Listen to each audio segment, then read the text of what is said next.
À sa place, vous feriez quoi? Sur iTélé et France Info, Thomas Hugues et Marc Fauvel. À la place du président de la République actuel ou futur, question rituelle à cette heure-là sur France Info et iTélé avec Marc Fauvel et ce soir Malek Bouti, l'un des secrétaires nationaux du Parti Socialiste. Bonsoir, Malek Bouti. On va évidemment démarrer avec l'actualité, la fin de la visite de Ségolène Royal au Proche-Orient et donc cette polémique déclenchée par son absence de réaction immédiate aux propos d'un représentant du Hezbollah qui assimilait Israël au nazisme. Alors elle affirme, on le sait, que ces propos ne lui ont pas été traduits. Aujourd'hui, après toutes les réactions au PS, vous regrettez ce voyage ? Non, absolument pas. Et je trouve que la polémique ici, elle est d'autant plus ridicule que quand vous constatez que le Premier ministre israélien lui-même l'a accueilli sans vraiment en faire référence, c'est la preuve que quelque part son voyage gêne parce qu'elle est en train de démontrer que finalement elle a une certaine carrure. Je m'excuse de faire un constat suivant. Elle n'est que candidate à l'élection présidentielle. Elle est reçue par les plus hautes autorités, par le président Mahmoud Abbas, par le Premier ministre israélien. Et déjà nos interlocuteurs étrangers pensent qu'elle peut faire une bonne présidente de la République française. C'est peut-être ça qui a mis du poil à gratter dans le dos de l'UMP et de tous ceux qui ont commenté sa visite. Alors ça, effectivement, c'était l'objectif de la visite, prouver sa stature internationale, se placer pratiquement en présidente. Mais quand même, bon, les propos n'ont pas été traduits. D'accord, au mieux, on va dire que c'est une mauvaise préparation. Un bon traducteur, fiable et verrouillé, ça se trouve au Proche-Orient. Non, mais honnêtement, moi je vois pas où est la polémique du tout. Parce que si les propos avaient été entendus, comme elle l'a expliqué elle-même, comme plein de gens l'ont expliqué, l'ambassadeur de France lui-même, qui représente Douste Blazy, se serait levé, aurait posé le problème. Donc je crois que c'est un problème qui est monté de toutes pièces pour essayer de parasiter. Je dirais cette visite, c'est une communication classique, c'est-à-dire on crée une polémique.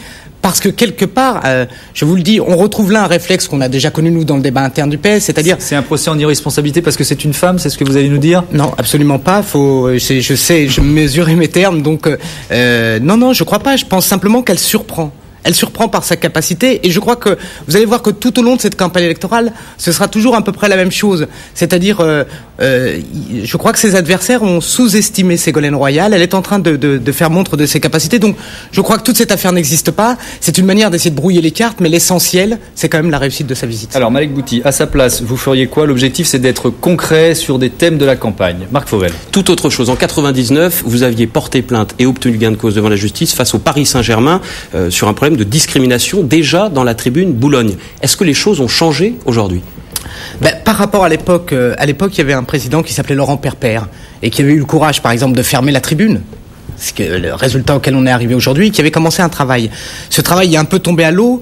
Pourquoi ? Parce que je crois que le milieu du football français s'est totalement focalisé sur les enjeux financiers du football. Et à partir de ce moment-là, il s'est pas rendu compte qu'il se passait d'autres phénomènes, et en particulier l'intrusion de groupuscules organisés et qui ne sont pas simplement quelques trublions organisés. Et politisés ou pas ? Et très politisés. Très politisés. Vous retrouvez des gens qui étaient avant dans les universités dans les années 60 et 70, qui désormais ont fait des stades le lieu d'expression de leur politique, c'est l'extrême droite la plus violente, et de recrutement.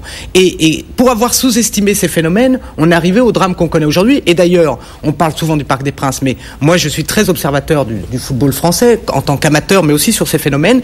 Et c'est un phénomène qui est en train de se développer dans plusieurs stades français. Mais c'est-à-dire, vous mettez en cause les patrons de clubs, il y a une espèce de jeu ambigu, on ne veut pas se séparer des supporters les plus présents finalement, qui vont au déplacement, donc on les laisse faire. Oui, il y a un peu de ça. Je pense surtout la Ligue professionnelle de football. Je pense que c'est Frédéric Thirier. Frédéric Thirier, je pense, je le dis comme je le pense, c'est quelqu'un qui porte une très grande responsabilité dans l'évolution de tout cela. Parce que la Ligue professionnelle, c'est elle qui maîtrise les règlements sur la vente des billets, sur le déroulement des matchs, sur l'organisation des supporters. C'est lui qui a les moyens financiers, parce que maintenant, le mal est tellement profond qu'il faut comprendre que c'est pas simplement avec 2-3 actions symboliques. Et moi, ce qui me frappe, c'est qu'à chaque fois que j'ai vu cet homme parler, je l'ai vu parler des droits avec la télévision, je le vois parler de la lutte contre le G14 au niveau européen.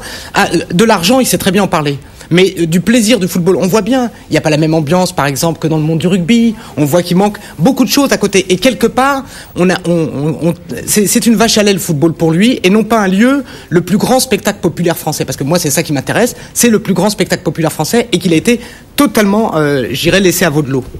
Encore sur cette question, une solution concrète, il faut quoi ? Fermer les stades dès qu'il y a, par exemple, des cris de singe quand des joueurs blacks sont sur la pelouse ? Il faut sanctionner les équipes, l'équipe sportive, c'est ça ? Non, je crois que ça, par exemple, c'est la bêtise. La bêtise, c'est de mélanger le sport et les tentatives de manipulation et d'extorsion de fonds que certains groupes tentent auprès des clubs. Parce qu'il y a cette dimension qui existe. Moi, je pense que les choses sont claires. C'est que je crois qu'il y a les moyens aujourd'hui. Vous prenez le Parc des Princes. Il y a des caméras, il y a des observateurs, il y a des gens, même anonymes, qui sont dans les tribunes.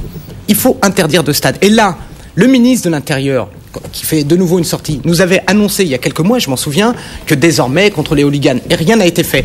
Et c'est là où on voit la différence entre l'Angleterre et la France. En Angleterre, ils avaient des hooligans beaucoup plus violents qu'en France, et le résultat aujourd'hui, il est que, bon, certes, le phénomène n'a pas totalement disparu, mais quand même, on peut aller en famille dans les stades, alors qu'en France, on ne peut pas y aller. Deuxième chose, la question se pose de faire jouer les matchs en plein jour, pour que les conditions de sécurité soient aussi réunies. Et là encore, c'est des affaires de gros sous qui empêchent cette évolution. Aux télévisions, évidemment. Alors, dernier thème, 90 secondes, Marc Fauvel. Le pouvoir d'achat, on dit la vie chère maintenant au Parti Socialiste dans le sillage de Ségolène Royal. Quelles sont les mesures que vous mettez en place pour rendre du pouvoir d'achat aux Français ? Je crois que la première mesure, c'est d'abord d'avoir des indices fiables. Parce que quand vous mélangez tout le coût de la construction avec le paquet de pâtes, vous finissez par avoir des chiffres qui ne sont plus réalistes. Aujourd'hui, le problème du pouvoir d'achat, c'est dans les catégories populaires et modestes. Et il y a un secteur en particulier qui est quand même un secteur qui pose problème, qui est la grande distribution. Je vous donne un exemple. Quand je fais mes courses et que je veux acheter une bouteille de soda, et que pour l'acheter, il faut que j'en achète 3 sous prétexte que j'aurai 10% de réduction, je suis quand même obligé d'en débourser 3. Et là, vous voyez que les gens sont pris dans une logique consumériste et de non-contrôle des prix et des produits qui est énorme. Et donc, je pense que la grande distribution est un secteur aujourd'hui clé dans lequel le pouvoir politique doit surveiller.